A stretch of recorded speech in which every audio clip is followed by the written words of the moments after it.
And still the numbers grow. Officially 41 dead and more than 1,300 infected with the new virus, the majority in Wuhan, Hubei province, where this all began. Today, China's President Xi Jinping warned it was spreading. And indeed, scientists at Imperial College London suggest as many as 4,000 people were infected by January the 18th. And that each person was infecting as many as 3 others, showing how hard this will be to contain. With pressure growing on the Chinese government, much of the country has now declared a level 1 public health alert. All transport in and out of Wuhan has been stopped. From tomorrow, all vehicle use, including private cars, will be banned from downtown. In the city of 11 million, 6,000 taxis will be deployed to help people get around. It is in quarantine. Wuhan in Hubei province remains the epicenter with the largest number of cases, but there are now reports from across China, and it has spread to Hong Kong and elsewhere in Asia, and further still to the United States, Australia and France, where 3 patients have now tested positive. In Hong Kong, where they have had 5 cases, today the government announced it was raising its emergency response to the highest level, with schools to remain closed for 2 more weeks after the Lunar New Year celebrations. We need to step up our immigration control. We have to control the spread of the disease. First of all, we're going to stop flights and high-speed trains from Wuhan. We will wait until we're fully in control of the outbreak before we resume flights, as well as the high-speed train service. 31 people in the UK have been tested, but all are negative. Public health teams have been placed at Heathrow Airport in London for any passengers feeling unwell, and Channel 4 News understands that medical teams will also be placed at other major airports around the country over the next few days. Yet China remains the focus of this outbreak. In Wuhan, their medical facilities are being overwhelmed. They're now building 2 new hospitals to cope, and the Chinese military has sent in 450 medical staff. We will make every effort to mobilize all sectors of the community, both at home and abroad, to make special donations of urgently demanded medical-related materials and relevant drugs that meet the requirements.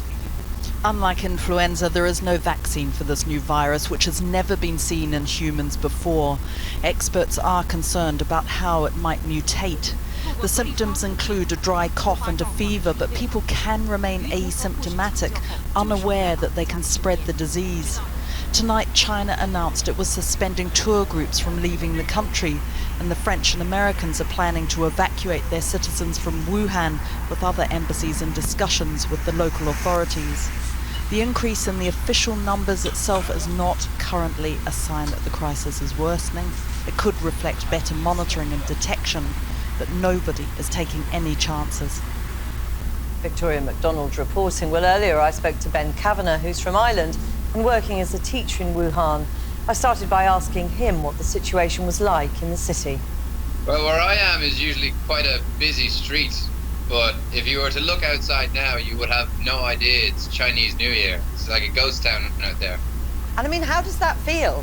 It's hard to describe because there's nothing's ever prepared me for anything like this. It's as if I'm in a dystopian movie. It's hard, like there's 10 million people in this city and there's no one on the street. And from midnight to night, they're banning all transport. So no personal vehicles unless absolutely essential.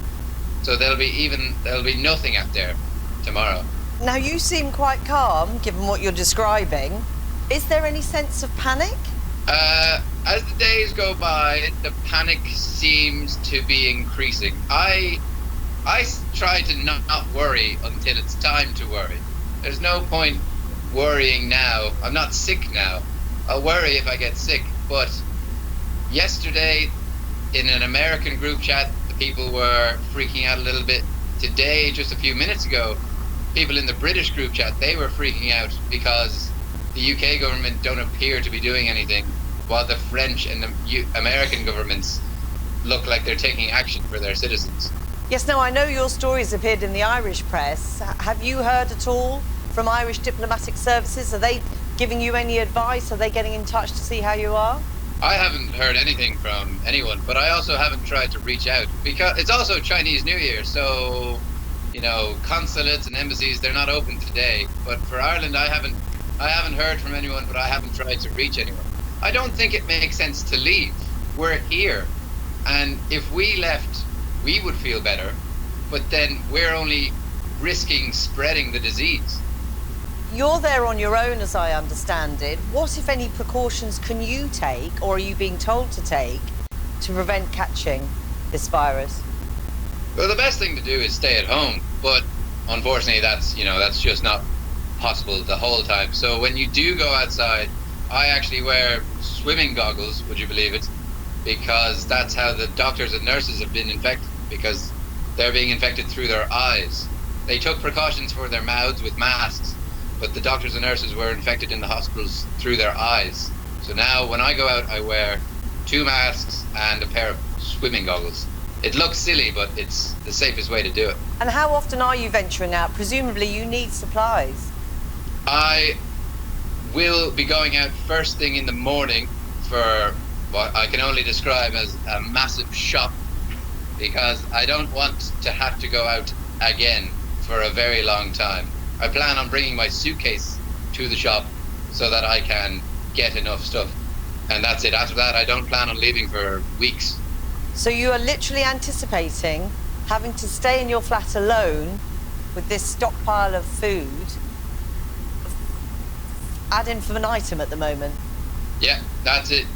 I got a message from my work and all transport into Wuhan is indefinitely shut down. We don't know when. We have no idea when the end is coming. Because I assume, even if you wanted to leave, to try to make your way back home or somewhere else, you couldn't at the moment. No, that's impossible. That's why people are so upset, and the Americans and the British are very upset at the moment, because there is no way out. We're in a quarantine city, and that's just the way it has to be. Otherwise, we risk spreading this disease further afield. Like, it's already global. Well, we wish you to stay safe and sane. Thank you very much for talking to us today. Thanks for having me. Thank you.